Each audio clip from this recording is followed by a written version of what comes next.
बांगलादेशात जिहाद्यांद्वारे हिंदू बांधव आणि हिंदू मंदिरांवर करण्यात येत असलेल्या जीवघेण्या आक्रमणांचे पडसाद गुरुवारी स्वातंत्र्यदिनी पिंगुळी गावात उमटले. पिंगुळी गावातील हिंदू बांधवांनी मूक मोर्चा काढून या घटनांचा निषेध व्यक्त केला. कुडाळमधील हिंदू बांधवही या मोर्चात सहभागी झाले होते. फलकाद्वारे आपल्या तीव्र भावना या मूक मोर्चाद्वारे व्यक्त करण्यात आल्या.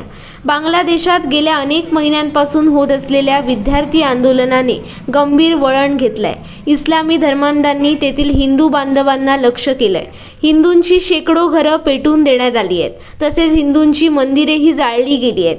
हिंदू संस्थांचे अनेक आश्रम आणि मंदिरांची नासधूस करण्यात आली आहेत. अनेक हिंदूंना जीवे मारण्याच्या धमक्याही दिल्या जात आहेत. या घटनांचे पडसाद काल स्वातंत्र्यदिनी पिंगुळी गावात उमटले.